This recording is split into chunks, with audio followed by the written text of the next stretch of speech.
फुटतो असा की तो बहरत जातो.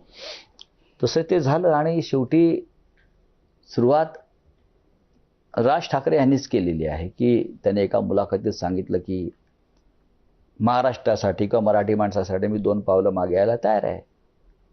तेव्हा आम्ही चर्चा केली की हे चांगले संकेत आहेत. मराठी माणसाला असं वाटतं की आपण एकत्र व्हायला पाहिजे.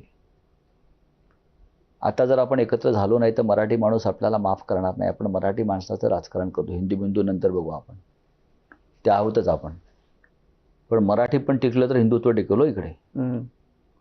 तर आपण पुढाकार घेतला पाहिजे. आणि मग राजसाहेबांशी मी तसा बोलतच असतो पण या विषयावर बोललो. मग उद्धवजी आणि राजसाहेबांची भेट झाली घरी. त्यातून ते आता काय एकदम उत्तम चाललेलं आहे सगळं. एकाच वेळेला तुम्ही शरद पवार आणि बाळासाहेब ठाकरे अशा दोघांनाही हाताळत होतात. आता तुम्ही मराठी माणसात वाद असू नये असं माझं काय म्हणणं आहे. अच्छा. मराठी माणसाने गुण्यागोविंदानं आनंदानं राहावं. फार वाद करू नये. बरं का. ते वाद करणाऱ्यांची सध्या सत्ता सुरू आहे फडणवीस वगैरे. ते स्वतःला मराठी मानतच नाहीत. ते ग्लोबल लोक आहेत सगळे. ते दाओसमध्ये बसून महापौर ठरवतात किंवा असं काय करतात. आम्ही तसं नाही. आम्ही या मातीतले लोक आहोत, साधे मराठी लोक आहोत. शरद पवार असतील, बाळासाहेब सामान्य मराठी माणसाचे नेते होते. दोन्ही ठाकरे त्याच पद्धतीचं राजकारण करतायत ना.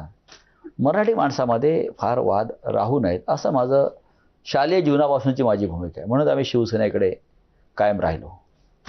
जे आकडे महापालिका निवडणुकीनंतर आले ते आकडे पाहता तुमच्यातल्याच काही नेत्यांचं असं म्हणणं आहे की महापौर अजूनही तुमच्या पक्षाचा, शिवसेनेचा बसू शकतो. त्याच्यासाठी ताजलँडमध्ये जेव्हा शिंदेच्या शिवसेनेचे नगरसेवक होते 29, त्यातले काही नगरसेवकांना संपर्क साधण्याचा आपण प्रयत्न करू असे काही नेत्यांचं म्हणणं. संपर्क आहे ना. राजकारणामध्ये कधीच संपर्क तुटत नाहीत, लक्षात घ्या. आणि राजकारणामध्ये जे आपल्या विचाराचे नाहीत त्यांच्याशी अधिक संपर्क ठेवायचा असतो. ते भाजप करतंय बरं का. आणि ते तुमचे फोडतायत त्यामुळं. नाही, आमच्या आता फुटत नाहीत. फोडून दाखवावं त्याचे आमचे. अच्छा. मुंबईतल्या बघा गावाकडले लोक इकडे तिकडे फिरत असतात. या बांधावरून त्या बांधावर, त्या बांधावरून या बांधावर, ते सुरू असतं. पण त्यांना सोबत घेण्याचा प्रयत्न करणार होते काही नेते. उद्धव ठाकरेंनी सांगितले की नाही आपण विरोधी बाकावर बसू, किंवा अजूनही प्रयत्न. विरोधी वाका मगाशी मी तेच सांगितलं ना. विरोधी वाकावर बसू ना. नीतिमत्तेने राजकारण करू ना. ज्यांना यायचं आहे ते योग्य वेळी येणार. शिंदेकडे त्यांचा पक्ष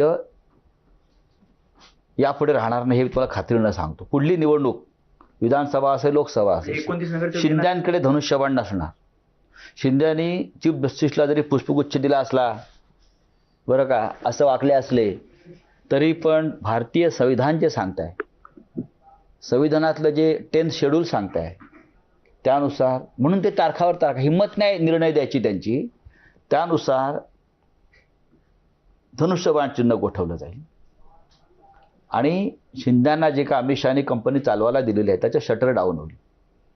ते नगरसेवक येतील 29 तुम्ही म्हणताय. ज्या दिवशी शिंद्यांवरती ही आफत येईल